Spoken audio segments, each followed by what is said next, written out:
Hola oyentes de Radio Sefarad, volvemos a encontrarnos con la historia de las diásporas aquí en Milim de la mano de Alicia Benmergui. ¿Qué tal, Alicia? Muy bien, dispuesta siempre a contar parte de ese pasado que es lo que forma nuestra actualidad. Sin ese pasado hoy no estaríamos aquí y no seríamos lo que somos, para bien y para mal. Lo que no fue una historia... No, digo que recuerdo a los oyentes que ya estamos en el capítulo final, pero es un capítulo muy largo, los prolegómenos de la declaración del Estado de Israel, y hemos hablado de personajes, pero hoy también vamos a hablar de grupos que tuvieron que ver, grupos de personajes, ¿no? Sí, pero en este caso es uno de esos personajes, a mí me parecen... más allá de si comparto o no su ideología, todo eso, me parecen figuras bastante notables por lo que cuenta y en fin, y me parece que merece, es una historia que merece ser contada. Esta es la historia de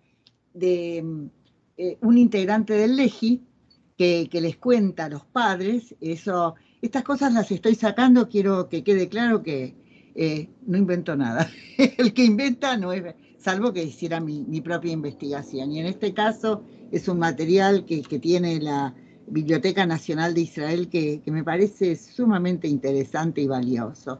Y no quería dejar de contarlo. Es la historia de lo que les pasó a los integrantes del Irgun y del Leji, y también a los que no fueron ni del Irgun ni del Leji, que el mandato británico los manda sorprendentemente cuando nadie pensó que eso pudiera ser así.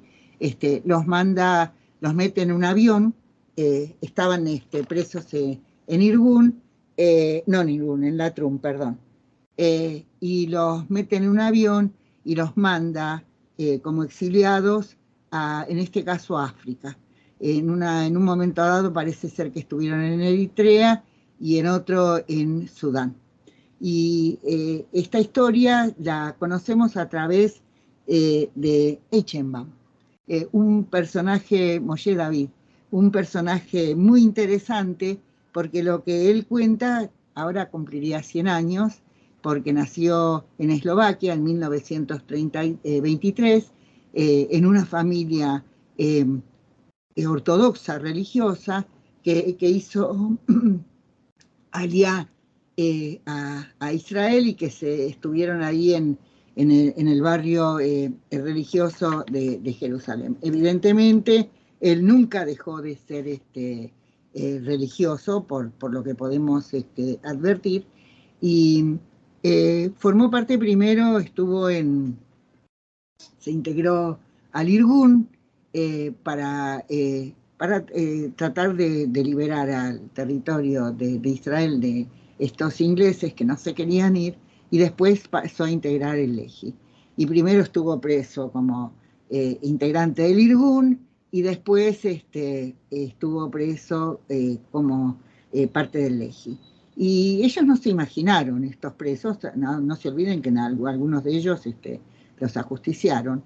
Pero bueno, los ingleses decidieron, o los británicos, en este caso, decidieron exiliarlos. Y los extraditaron, los metieron en una operación que se llamó Bola de Nieve, los metieron en un avión y los mandaron a África. ¿Y qué es lo que nosotros sabemos? Bueno, entonces este hombre dejó todo un archivo, y de ese archivo que está ahí en la Biblioteca Nacional de Israel, que es una fuente de información increíble, cuenta de cómo les fue a ellos ahí. Y entonces, y hay una carta, y les recomiendo que la lean, me imagino que es una carta que cuenta mucho menos, que él no quiere contarle todo a sus padres, ninguno de nosotros, cuando hemos pasado, no sé, por lo menos contarles todos los sufrimientos que pasaron, y entonces les da las mejores noticias dentro de lo posible. Lo muy interesante de toda esta historia es, en principio, quiero decir y quiero contarles que estos expatriados no estaban ni enterados que esto les iba a pasar, ni siquiera se lo imaginaron. y fueron expatriados en 2 tandas. Los primeros fueron enviados 251 y después 439. Y entonces yo hice el cálculo, porque no, en esta información, no está, que eran más o menos 690 expatriados. Y estos expatriados o desterrados o deportados, de ellos el 60% eran del Irgun, el 30% del Lehi y los restantes eran me imagino, de otros partidos. Acá en el texto que yo encontré dice que eran neutrales. Y entonces acá cuenta, les escribí a los padres, pero bueno, antes de la carta, que mejor leanla ustedes, no sé si tendré tiempo para leérselas yo, aunque sí quiero describir unas cosas. Cuenta que este hombre era un hombre muy culto y de una gran capacidad para la escritura, así que mientras estaban prisioneros, él se dedicó a escribir y editar diarios para los prisioneros. Se ve que eso les permitía. Y además, lo que hicieron para aprovechar el tiempo, me imagino que para aprovechar el tiempo y que estuvieran ocupados y además sufrieran menos, impartieron estudios. Se dedicaron a dar clases de inglés, de historia, de derecho, de física, de una serie de materias importantísimas, y aparte de ellos también clases de estudios militares. Evidentemente el propósito que tenían en la cabeza estaban seguros que se iba a cumplir, y en esto, bueno, hace que estén pensando en el futuro. De hecho, cuando él fue liberado y finalmente vuelve a Israel, él se incorpora al ejército. Y bueno, y en esta historia que cuenta dice que él escribió una obra de teatro que se representó antes de Yom Kippur y que la vio todo el campamento, todos los soldados que ahí estaban. Y entonces lo que cuentan es que esto fue para octubre, esto era en 1944 que pasó esto. Si no dije antes la fecha, es importante que sepan que fue más o menos para esta fecha. Y la obra creo que tiene que ver con, su nombre es Sin Ilusiones o algo así, y lo que cuenta es la vida de estos prisioneros y de todo lo que les pasaba. Este hombre se ve que era muy aguerrido. Moshe intentó escaparse 2 veces, y 2 veces lo volvieron a agarrar y a meter preso, a tomar como prisionero. No se pudo escapar, a pesar de su arrojo y de su valentía. Y pensar cómo iba a ser para irse de África hasta Israel, pero por lo menos lo intentó. Y lo que es muy interesante es lo que él cuenta, o lo que deja de traslucir en esa carta que le escribe a sus padres.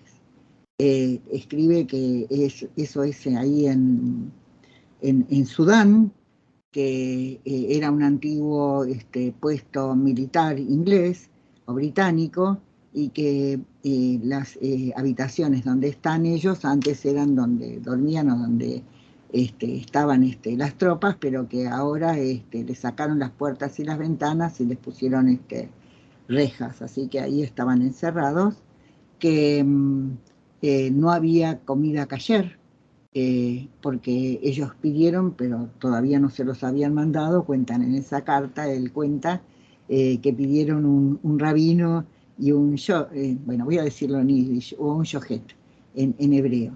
El shohet es el que realiza la matanza ritual para aquellos que comen kasher.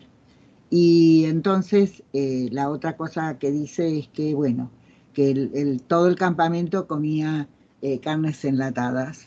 Y quiero contar algo, si no te molesta, Jorge, que tiene que ver con las carnes enlatadas. Acá en la Argentina, estas carnes enlatadas se llamaban viandada, y eran unas latas que se abrían muy fácilmente, y era una carne enlatada que diré que era horrible.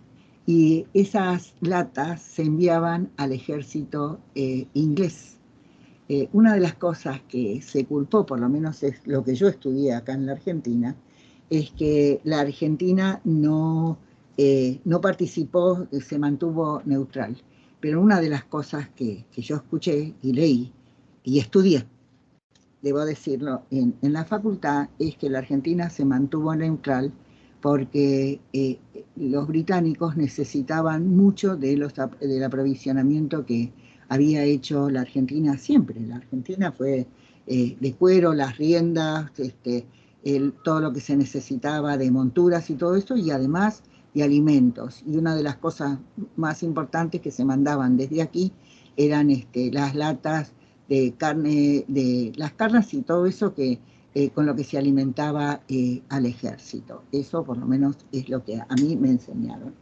Después Inglaterra quedó endeudada con la Argentina, porque la Argentina mandó muchas cosas, el Reino Unido, y como no tenía plata el Reino Unido, entonces se declaró en cesación de deuda y le pagó a la Argentina con ferrocarriles viejos y gastados. Bueno, perdón, esto es un interregno, tal vez a ustedes no les importaba, pero esto forma parte de esta historia. Y de esta carne enlatada cuenta Moshe que comía el resto de los que estaban ahí, los que no eran kasher. Y a los que eran kasher, en vez de carne les daban huevos. Y la otra cosa que cuenta es que no había agua, no había baños, que el agua era muy salitrosa y muy dura y que se las transportaban en coches y que estaba preocupado qué era lo que iba a pasar para cuando llegara Pesaj, cómo les iban a dar la matzá, las matzot, porque además ese campo de internación de prisioneros estaba muy lejos de lugares poblados. Sin embargo, él no se queja, no se lamenta. Supongo que no quería preocupar a sus padres más de lo debido y dijo que bueno, que también se iban a arreglar para eso como se habían arreglado para todo, que había que tener fortaleza para arrostrar todas las contingencias que se presentaran. Bueno, cuando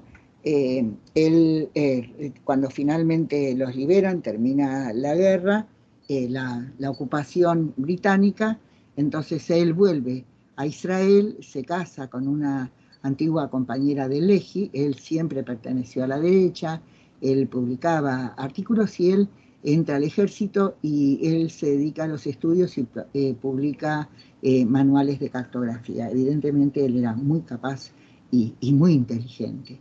Y una de las cosas más importantes a las que se dedicó fue a la tarea después con su mujer de traer, en la época en que no se dejaba a los soviéticos salir de la Unión Soviética para tratar de que fueran liberados y que hicieran la inmigración a Israel.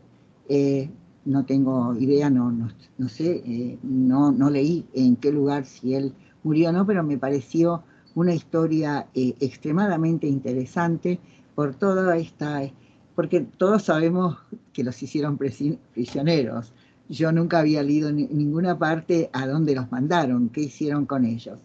Y todos estos días estuve pensando muchas cosas en estas cuestiones sobre los prisioneros y todas esas cosas, porque bueno, en este momento hay guerras en el mundo. Una de las más cruentas, ya sabemos, se libra ahí en Ucrania y Rusia, pero también en otros lugares. Y lo que me preguntaba es que qué pasa con esta gente y todo eso. Y una de las cosas que me acordé es que cuando está el ejército de los voluntarios judíos que lucharon por Inglaterra en la Primera Guerra Mundial, siempre me acuerdo que había batallones que eran la legión de judíos que fueron a luchar ahí.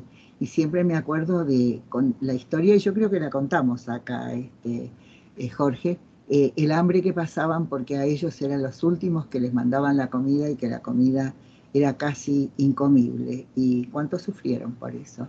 Así que me imagino que no contó toda esta historia, él, Moshe, a su familia, pero sí, me parece muy interesante toda esta enorme historia previa, porque a mí me parece que es una gran historia contada sobre toda esta gente que fue, que puso el cuerpo, que dedicó su vida a la construcción del Estado de Israel que existe en la actualidad. No sé, Jorge, si querés preguntarme algo más o tenemos ¿hay algo más que quieras que te cuente? No, me parece que ha quedado claro, y de lo que estábamos hablando es de todos los que han participado de distintas maneras en la defensa y en la creación del Estado de Israel, y me parece que ha quedado suficientemente expuesto.